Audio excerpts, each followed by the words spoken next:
할렐루야. 오늘도 이렇게 수요밤 예배에 참석하신 우리 모든 성도님들을 주님의 이름으로 환영합니다. 오늘은 창세기 3장 20절의 말씀을 갖고 승리와 생명이라고 하는 제목으로 하나님의 말씀을 증거하도록 하겠습니다. 저는 수요밤 예배 때마다 우리 성도님들과 함께 계속해서 이 복음이 무엇인가, 특별히 이 복음의 기초적인 내용들을 함께 쭉 살펴보고 있습니다. 그랬을 때 정의를 알고 항상 가는 게 본문을 내용 이해하는데 도움이 되기 때문에 계속해서 복습을 하는데, 이 복음이라고 하는 것은 어렵지 않습니다. 하나님께서 예수 그리스도로 말미암아 이 죄인들을 다시 하나님 나라에 들어갈 수 있게 해주셨다라고 하는 아주 기쁘고 놀라운 소식이 바로 복음이지요.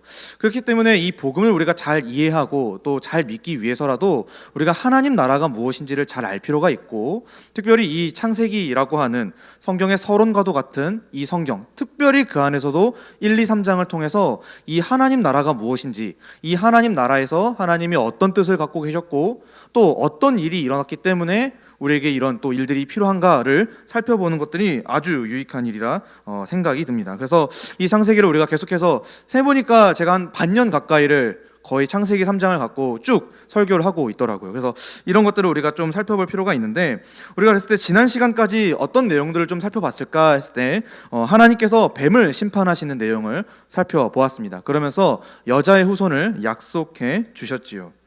최초의 인류는 하나님과 같이 되길 원해서 하나님이 금지하셨던 그 나무의 열매, 선악을 알게 하는 나무의 열매를 따 먹었습니다. 왜냐하면 그들은 하나님을 왕으로 인정하지 않았고 그들 스스로가 하나님과 같은 왕이 되어 하나님이 받으셔야 할 모든 존귀와 영광을 그들이 갖기를 원했기 때문이죠. 그래서 하나님의 주권에 반대되는 일을 한 것입니다. 그래서 사실 이 창세기 3장에 나타난 사건은 단순히 최초의 인류가 배가 고파서 하나님의 금지하신 나무의 열매를 따먹었다, 나무의 열매를 따먹은 거다라고 단순한 사건으로 볼 것이 아니라, 이것이 하나님의 주권에 완벽하게 위배되는, 즉 반역죄다라고 하는 것을 우리가 명심할 필요가 있습니다. 그래서 이 창세기 3장에 나타난 사건이 아주 심각한 사건인 것이죠. 그랬을 때 우리 하나님은 어떻습니까? 이 하나님 나라에서 벌어진 이 일들을 결코 그냥 넘어가지 않으셨습니다. 오히려 하나님께서는 그 나라의 거룩하고 유일한 주권자요 왕으로서 이 일을 공의롭게 심판하셨지요. 그래서 사람을 유혹한 뱀을 심판하셨고 또 그 유혹에 넘어간 사람들도 심판을 하셨습니다. 그 결과 인간은 하나님과의 생명의 교제를 누리지 못하게 되었고 결국 하나님 나라에서 추방되게 되었습니다. 한편으로는 하나님께서는 그렇게 사람을 또 뱀을 심판하신 가운데 이 창조하신 사람과 세상을 포기하지 않으셨음을 또한 보여주셨습니다. 왜 그렇습니까? 하나님께서는 자기 뜻을 이루시는 신실하신 분이시기 때문입니다. 창조하신 목적이 있고 결코 그것이 죄로 인해 실패되거나 망가지지 않는 것을 하나님이 보여주신 것이지요. 그래서 죄를 범하여 생명에서 멀어진 이 사람을 구원하기 위해 한 인물을 약속해 주셨는데, 그가 바로 여자의 후손이었고 그 여자의 후손이 행할 일, 곧 뱀의 머리를 상하게 할 것이다 라는 것까지도 하나님이 약속해 주셨습니다. 그래서 우리가 이 말씀을 갖고 좀 생각을 해봤을 때 결국 이 하나님이 약속하신 여자의 후손이 누구인가? 바로 오늘 우리가 방금 찬송으로 불렀던 바로 우리 주 예수 그리스도이십니다. 바로 그 예수 그리스도께서 십자가 죽음과 부활로서 인류를 죄의 길로 끌어들인 그 사탄을 완벽하게 무너뜨리실 것을 하나님이 창세기 3장 14절과 15절에서 약속해 주신 것이지요. 그리고 실제로 역사 가운데 예수 그리스도께서 등장하셔서 그 일들을 이루어내셨고 이제 그분의 승리가 곧 완성될 때만 우리는 기다리고 있습니다. 그래서 오늘 우리에게 이 말씀을 좀 적용해 본다면 이렇게 되죠. 그래서 오늘 우리는 이 여자의 후손에 대한 예수 그리스도에 대한 믿음으로 그분이 이루어내신 그 승리에 참여한 자들입니다. 그래서 사탄은 우리에 대해서 어떠한 권세도 더 이상 펼치지 못하며 오히려 우리가 예수 그리스도의 권세와 승리를 힘입어서 우리에게 다가오는 죄의 모든 유혹들을 끊어내고 승리할 수가 있는 것이죠. 그러므로 우리는 매일같이 성경을 통하여서 이 여자의 후손이신 예수 그리스도께서 도대체 어떻게 승리를 이뤄내셨는가, 우리가 가진 이 승리가 도대체 무엇인가를 매일같이 확인해야 하며, 이 확인된 승리를 통해서 나의 승리로 확신하고 그리고 이 승리를 힘입어 매일같이 죄의 유혹을 끊어낼 필요가 있습니다.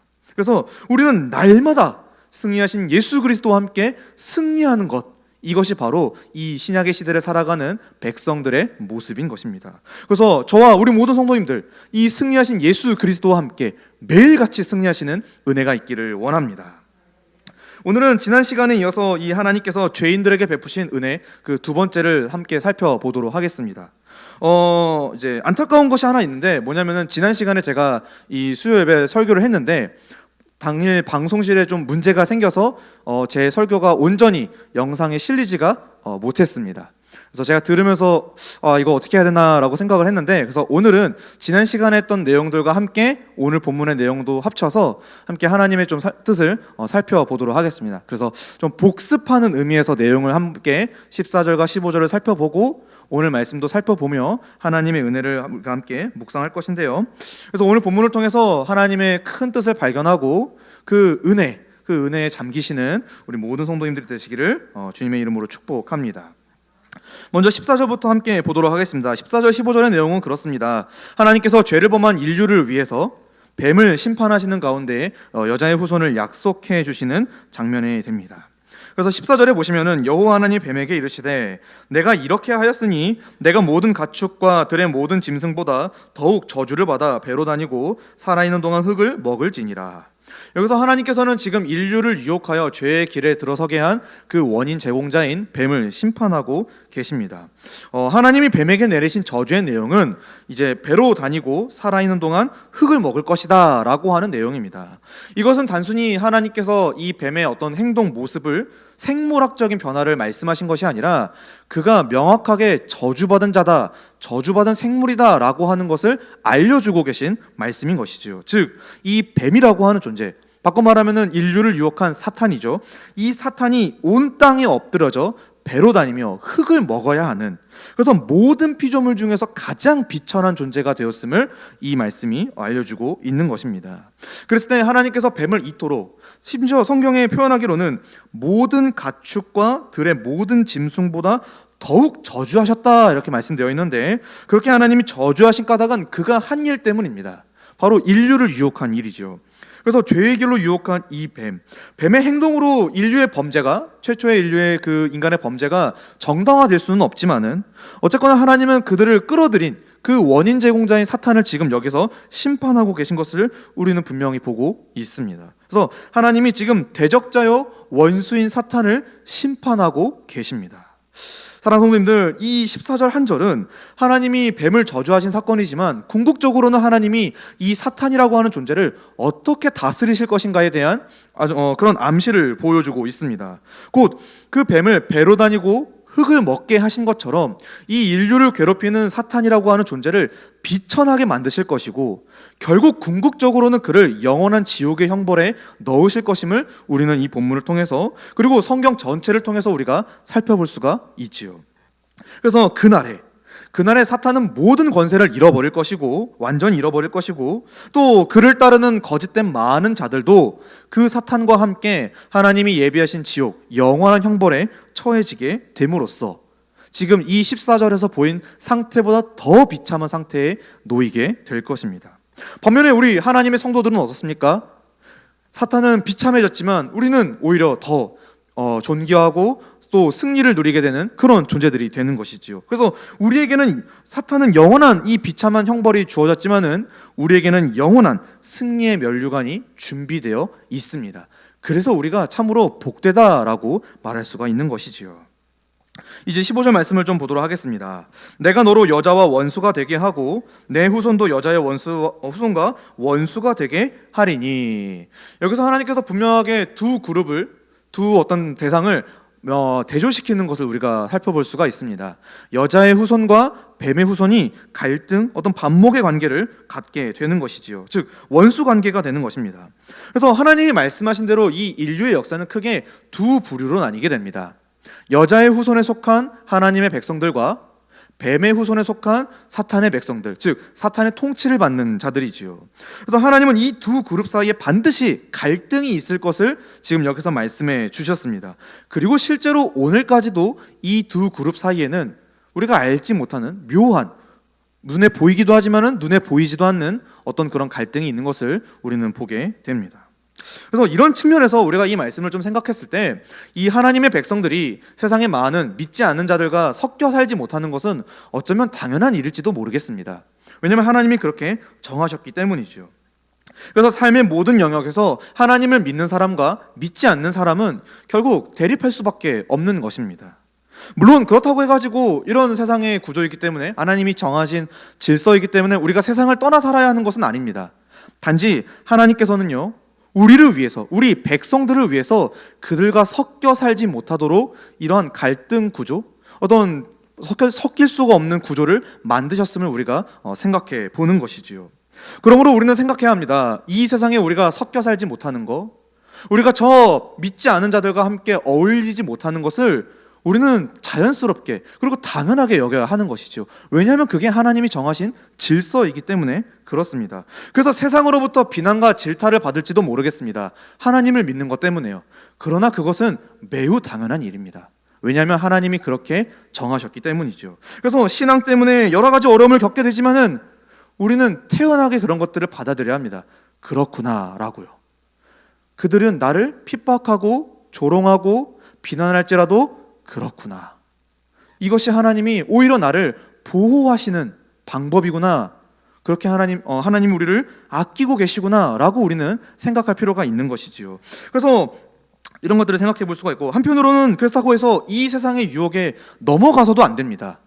하나님이 우리를 보호하고 계시는데 우리 스스로가 하나님이 보호하신 이 정하신 울타리를 넘어서 저 세상과 어울리기를 기뻐해서도 안 되는 것입니다. 오히려 우리는 이 하나님이 정하신 이 거룩한 질서를 깨지 않기 위해 그 안에 머물기를 기뻐해야 하는 것이지요. 그래서 끝까지 우리는 진리 위에 서서 우리의 정체성을 지켜나가야 할 줄로 믿습니다. 그것이 바로 하나님의 백성들인 것입니다.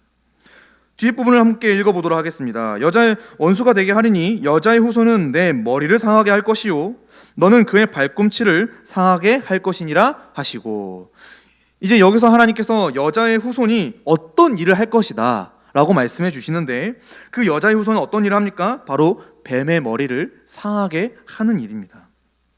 여자의 후손이 해야 할 일, 그리고 하나님이 그를 통해 하실 일은 너무나도 명확했습니다. 뱀의 머리를 상하게 하는 것입니다. 여기서 머리라고 하는 것은 실제로 우리가 이 지체로서 갖고 있는 머리가 아니라 그의 어떤 권세, 능력, 어떤 영역을 의미합니다. 그래서 여자의 후손이 뱀의 머리를 상하게 한다라고 하는 것은 이 여자의 후손이 인류를 유혹하고 하나님을 등지게 만들었던 그 원인인 사탄의 그 권세를 무너뜨릴 것이다 라고 하는 것으로 우리가 이해할 수 있다라고 하는 것이지요. 그래서 하나님은 죄를 범하여 죽어 마땅한 이 인류를 위해서 뱀을 저주하셨고, 또 그들의 후손 가운데 어떤 이가 나타나 그들을 유혹한 그 뱀의 머리를 무너뜨릴 것이다, 아주 상하게 할 것이다 라고 하나님이 약속해 주시는 것을 우리는 이 두 구절을 통해서 살펴볼 수가 있습니다. 앞서 말씀드렸다시피 이 두 구절은 결국 궁극적으로 우리 주 예수 그리스도께서 이 사탄에게 행하실 어떤 일을 가리키는 것입니다. 곧 십자가 죽음과 부활로서 그의 권세를 무너뜨리는 것이지요.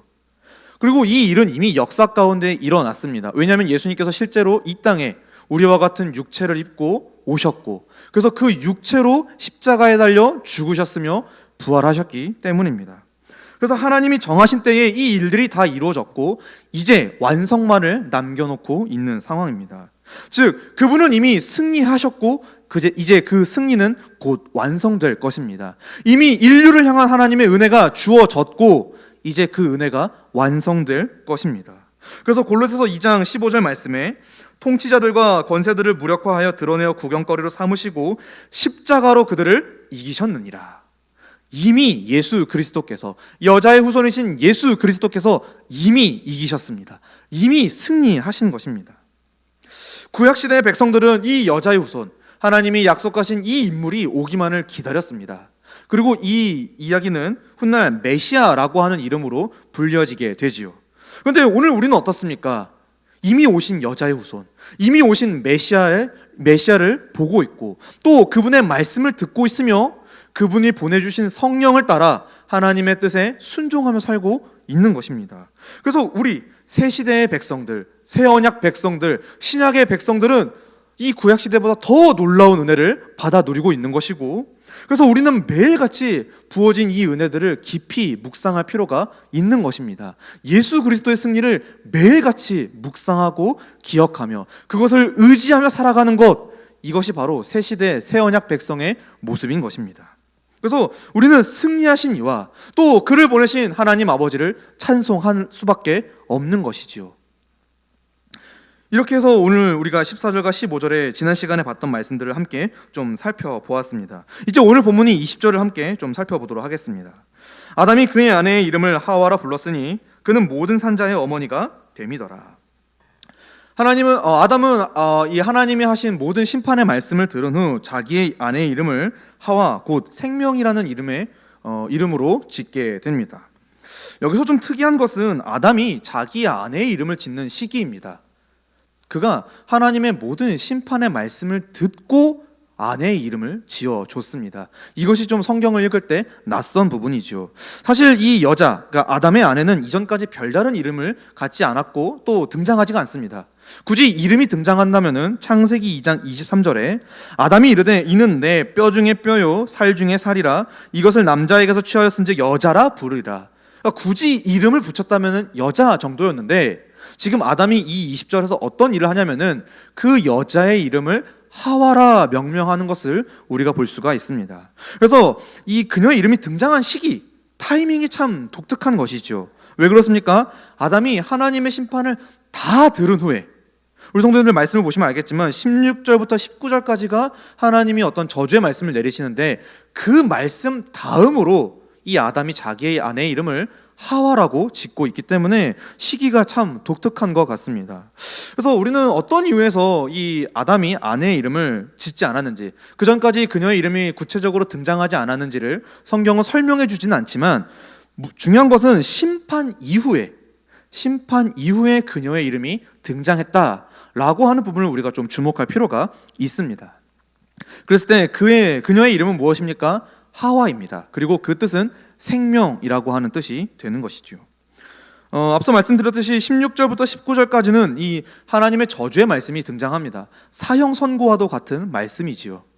그래서 이 내용을 본다면은, 그러니까 16절부터 19절까지를 읽고 자연스럽게 20절을 읽으면 우리 머릿속에는 의문이 생길 것입니다. 하나님이 분명히 저주의 말씀을 내리셨고, 그래서 그들은 결국 죽을 수밖에 없는 운명인 것 같은데 어째서 아담은 자기 아내의 이름을 생명이라고 지었는가? 즉 누구든지 인류가 쉽게 살지 못할 것과, 그래서 결국 그들이 이 죽음을 향해 죄로 인해서 죽음에 이르게 될 것을 우리가 보게 되는데 어째서 아담은 자기 아내의 이름을 생명이라 지었는가? 이것이 우리의 마음속에 또 머릿속에 의문으로 남지요. 그래서 저는 좀 생각을 해봤습니다. 아담이 이 16절부터 19절까지의 너무 이 큰 그리고 심각한 또 아주 무서운 말씀을 듣고 좀 정신이 이상해진 것은 아닌가, 너무 무서운 마음에 좀 그렇게 이상해진 게 아닐까라고도 생각을 했지만 본문을 자세히 연구하다 보니까 이런 것들을 좀 발견할 수가 있었는데 일단은 정신이 이상해진 것은 결코 아닙니다. 무엇이냐면은 오히려 아담은 이 저주의 말씀 가운데 생명의 희망을 발견했기 때문에 그 아내의 이름을 하와 곧 생명이라 지은 것입니다. 그가 생명의 희망이라 여긴 이 하나님과 인류와의 대화 가운데 이 생명의 희망을 발견하게 된 두 가지 근거를 좀 생각해 볼 수가 있습니다. 첫 번째로, 하나님의 말씀대로라면은 이 선악을 알게 하는 나무의 열매를 먹은 인류는 그 순간에 반드시 죽어야 했습니다.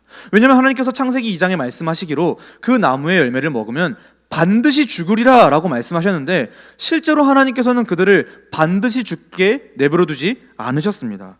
오히려 하나님은 인류가 끊어지지 않을 것이다 라고 말씀하셨지요. 어떻게 해요? 곧 여자가 수고하여 자식을 낳는 것입니다. 그래서 이 여자에게 하신 말씀 중에 16절에 보시면은 내가 내게 임신하는 고통을 크게 더하리니 해서 자식을 낳을 것이며 라고 되어 있습니다. 즉 하나님이 인류를 멸망시키시는 게 아니라 지금 자식을 낳을 거다, 근데 고통이 따를 거야 라고 말씀해 주신 것이지요. 그래서 출산할 때 수고가 붙을 뿐이지 하나님께서는 인류의 태를 완전히 막지 않으신 것입니다. 그래서 이 창세기 1장 27절 28절 말씀에 나타난 것처럼 생육하고 번성하여 땅에 충만하라는 하나님의 약속이 여전히 유효하다라고 하는 것을 우리가 알 수가 있지요. 두 번째로 이 생육에 관한 말씀도 있지만은 두 번째로 하나님은 인류를 저주하시기 전에 뱀을 먼저 저주하셨습니다. 근데 이 뱀을 저주하시는 내용의 핵심이 무엇이었습니까? 바로 여자의 후손과 그의 승리입니다. 아담은 자기 뒤에, 지금 반드시 죽어야 되는 자기 뒤에 후손이 있다라고 하는 사실도 너무 놀랍게 여겼을 텐데, 그 후손 가운데 어떤 이가, 그 후손이 자신들을 죄의 길로 들어서게 한 뱀에게 승리할 것이라는 말씀을 지금 먼저 들은 것이지요. 그래서 그는 하나님의 말씀을 들은 후에, 그래서 이 모든 것들이 생명의 희망으로 여겨지니 그가 그녀의 이름을 하와 곧 생명이라 지은 것입니다. 즉 지금 저주가 선포되는 그 자리에서, 사형 선고가 이루어지는 그 자리에서 그는 생명의 희망을 보게 된 것입니다. 그래서 이 종교개혁자 존 칼빈의 경우에는 이 구절을 다음과 같이 주의를 했습니다. 그러므로 나는 이렇게 해석한다. 그가 아담이 상당한 위로를 받아 용기를 가지고 현존하는 죽음을 피하자마자 자기가 전혀 기대할 수 없었던 하나님의 은총을 받았기 때문에 그것을 기념하려고 자기 아내에게 그 이름을 지어 주었다고 본다. 즉 지금 자신이 저주를 받아 죽어 마땅한 자들인데 하나님이 이런 말씀들을 해주시니 이것이 생명의 소망이라고 여겼고 그것을 기념하여 자기 아내의 이름을 하와 생명이라고 지어준 것입니다. 이처럼 인류는 비록 죄로 인해 하나님의 곁을 떠났지만, 생명의 근원이신 하나님으로부터 떠나갔지만, 하나님은 그들에게 은혜를 베푸셔서 그들이 끊어지지 않도록 오히려 다시금 자기에게로 돌아와 자신이 주고자 하는 그 영원한 생명을 누릴 수 있도록 지금 하나님이 약속해 주신 것이고, 그들은 그 자리에서 그것을 소망으로 붙잡았던 것을 우리는 지금 이 20절 한 절을 통해서 살펴볼 수가 있겠습니다. 그래서 좀 내용을 정리해보자면 이런 것이지요. 인류는 죄로 인해서 절망에 이르게 되었습니다. 그러나 하나님의 은혜로 말미암아 그들은 다시 생명에 이르게 될 것입니다. 이것이 지금 20절을 통해서 우리가 알 수 있는 하나님의 뜻인 것이지요. 그래서 본래 하나님이 말씀하신 대로라면은 이 아담과 또 아담에게 열매를 주었던 아내는 그 자리에서 선악을 알게 하는 나무의 열매를 먹은 그 즉시 반드시 죽어야 했습니다. 그러나 하나님께서는 그들을 즉시 죽이지 않으시고 오히려 그들에게 생명을 약속해 주셨지요. 심지어 여자를 통해서 후손을 낳게 하시면서 생명이 이어지게 하셨고, 또 그 생명이 이어지는 가운데에 여자의 후손이라고 하는 뱀의 머리를 상하게 할 어떤 인물까지도 하나님이 지금 이 순간에 약속해 주고 계신 것을 우리는 본문을 통해 확인할 수가 있습니다. 그랬을 때 우리가 생각해 볼 것은 이들에게 약속된 이 생명, 그냥 자녀를 많이 잘 낳아서 그냥 영원히 잘 사는 그런 문제가 아니라, 오래도록 사는 것을 의미하는 것이 아니라, 이 생명은 결국 다시 하나님 앞으로 돌아오게 되는 생명, 다시금 하나님의 자녀가 되어 하나님의 백성이 되어 하나님이 창조 때 약속하신, 그리고 주시고자 하셨던 그 모든 복락과 안식에 해당하는 생명인 것입니다. 그래서 다시 하나님 나라에 들어가는 것을 지금 하나님께서는 그들을 심판하시는 가운데 소망으로서 약속해 주신 것입니다. 그래서 결국 하나님은 이러한 인류를 돌보셔서 여자의 후손으로 말미암아 다시금 하나님 나라에 들어가 생명을 누리게 하실 것입니다. 그래서 이걸 가리켜 복음이라고 얘기하는 것입니다. 사랑하는 성도님들, 죄로 말미암아 죽음을 맞이할 수밖에 없던, 죽을 수밖에 없던 인류에게 소망이 생겼습니다. 생명의 소망이 생겼습니다. 참으로 아이러니한 상황인 것이지요. 한편으로 우리는 이런 말씀들을 통해, 이런 상황들을 통해서 우리가 깨달을 수 있는 것은 하나님이 이 인류를, 그리고 자신이 지으신 이 세상을 얼마나 사랑하시는가를 우리가 생각해 볼 수가 있습니다. 사실 죄로 인해 죽어 마땅한 자들인데, 하나님을 우리가 스스로 떠나 하나님이 우리를 죽이셔도, 우리를 내버려 두셔도 아무 할 말이 없는 자들인데, 하나님이 그런 자들에게 생명을 약속해 주시니, 우리가 믿는 하나님 얼마나 은혜가 풍성하신 하나님이십니까? 우리가 믿는 하나님 얼마나 사랑이 넘치시는 하나님이십니까? 우리가 믿는 하나님은 도대체 얼마나 이 소망이 견고하신 분이십니까? 바로 우리는 이 짧은 구절이지만 하나님이 어떠한 분이신가, 그리고 그분이 우리에게 베풀어 주신 은혜가 어떠한 것인가를 생각해 볼 수가 있는 것입니다. 특별히 그 하나님은 우리와 같은 사람을, 그리고 세상을 조금도 포기하지 않으셨습니다. 그래서 반드시 생명을 주시기로 약속하셨고 그 생명을 주시기 위해 이 땅 가운데 한 인물을 보내어 주셨으니 그가 바로 예수님이지요.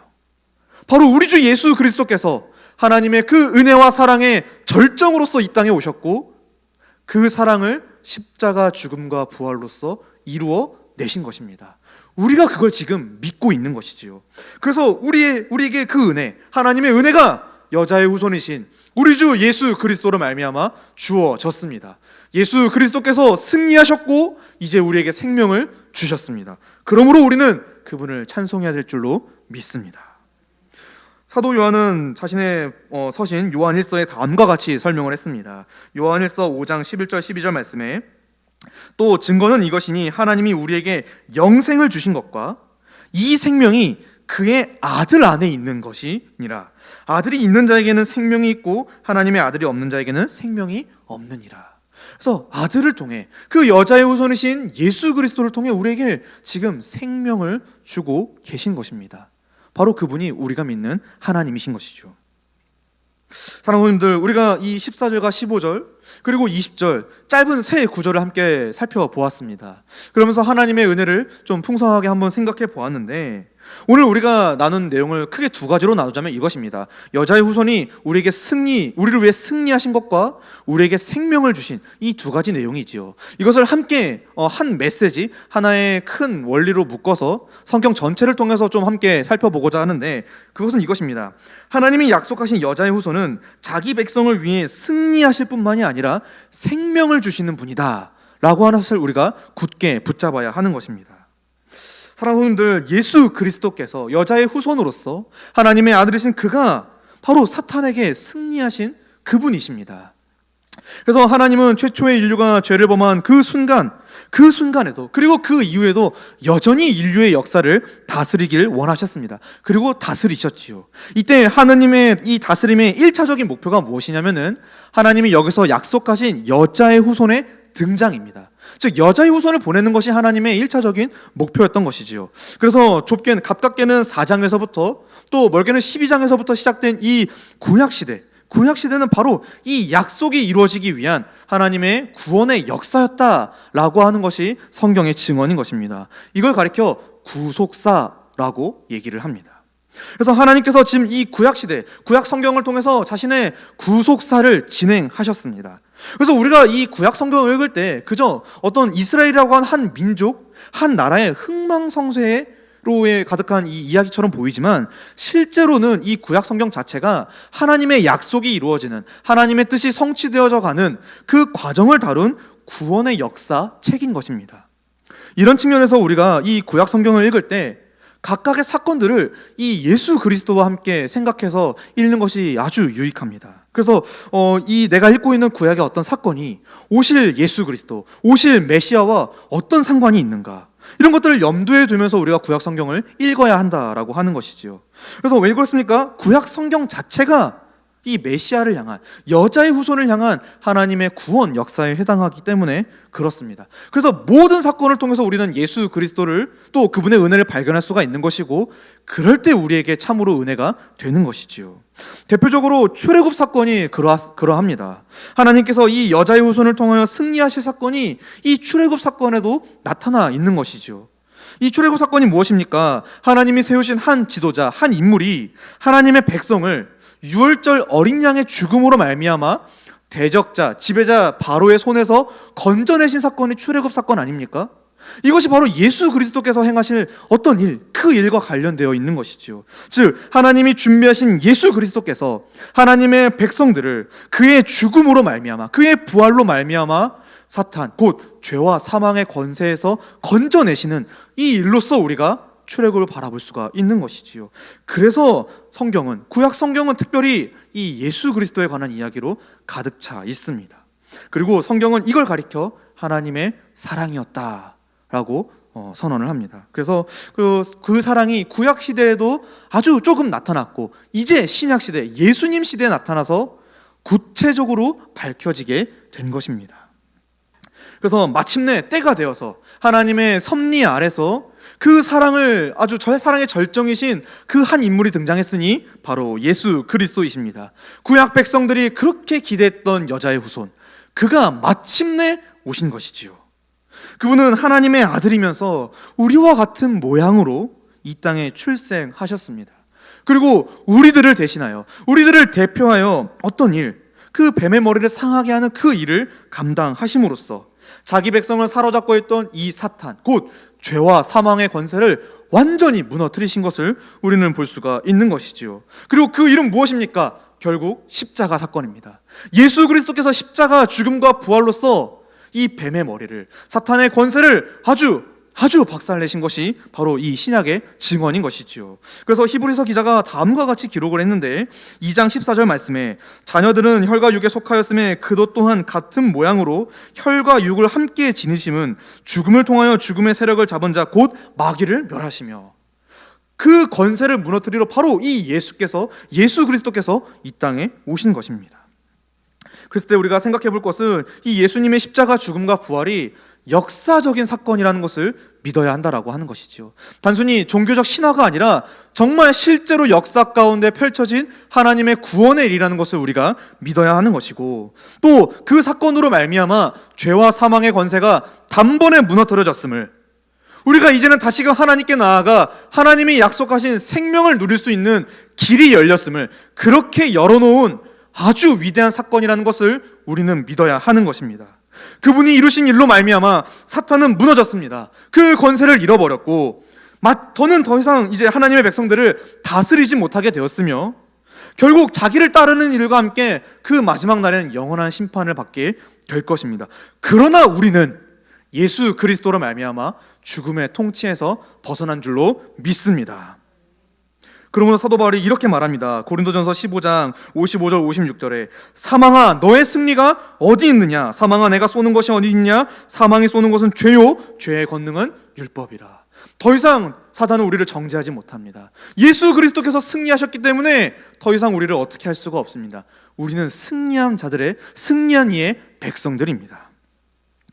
그랬을 때 이 예수 그리스도께서, 승리하신 예수 그리스도께서는요, 승리하신 후에 그의 백성들에게 자신의 승리의 전리품들을 나누어 주셨습니다. 곧 사탄의 통치에서 해방시켜 이제 생명을 누리도록 우리를 인도해 주시는 것이지요.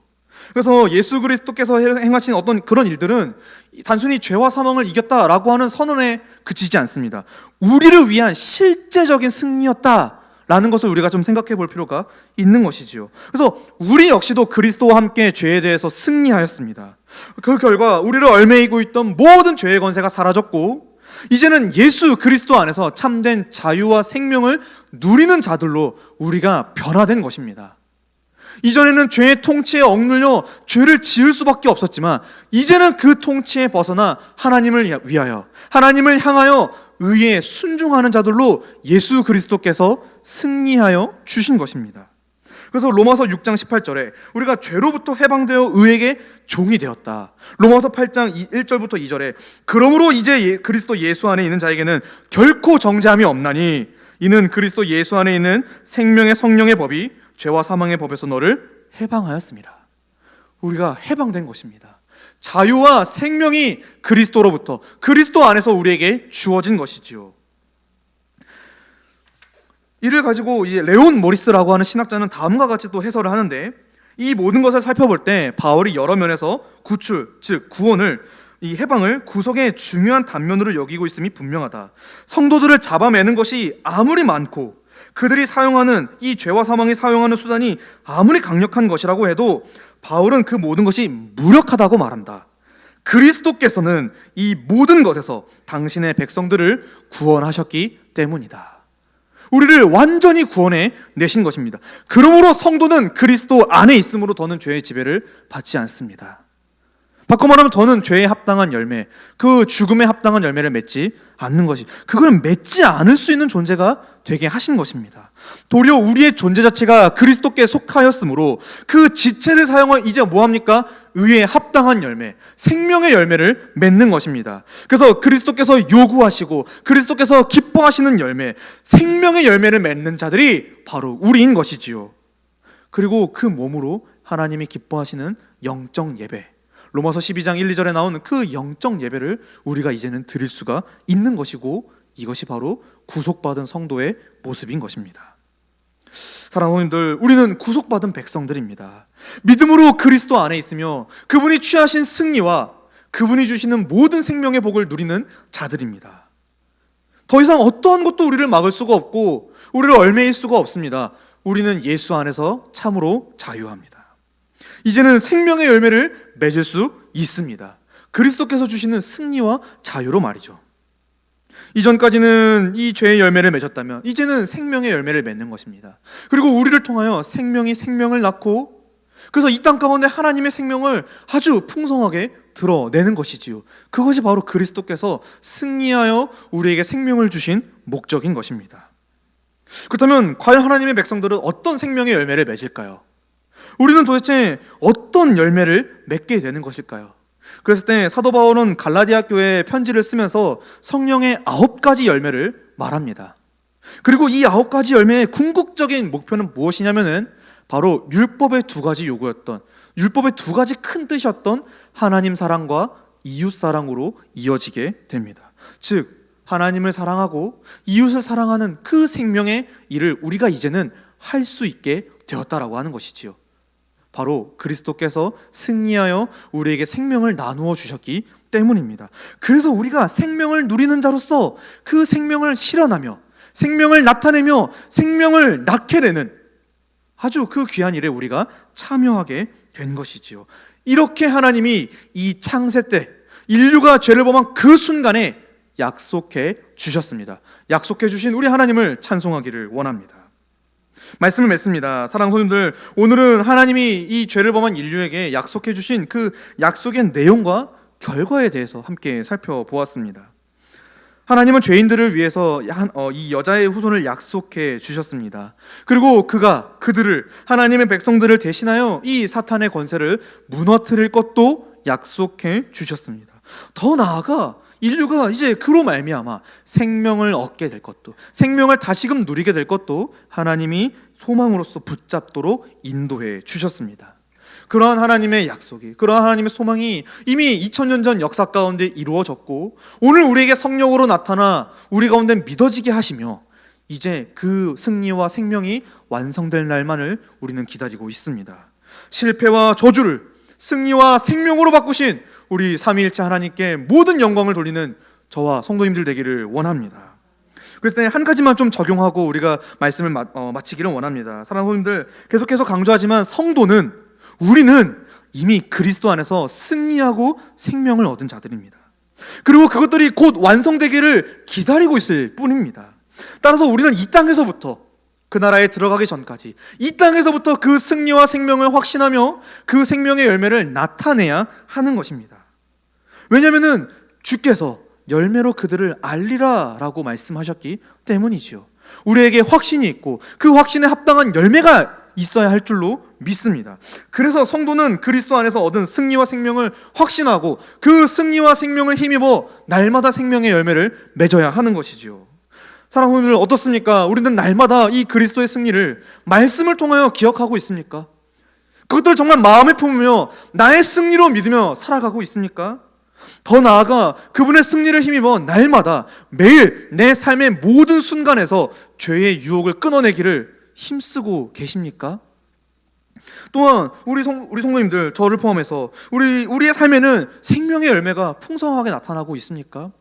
성령의 9가지 열매, 또 하나님을 사랑하고 이웃을 사랑하는 일, 그런 것들이 우리의 말과 생각과 마음에 나타나고 있는가 말입니다.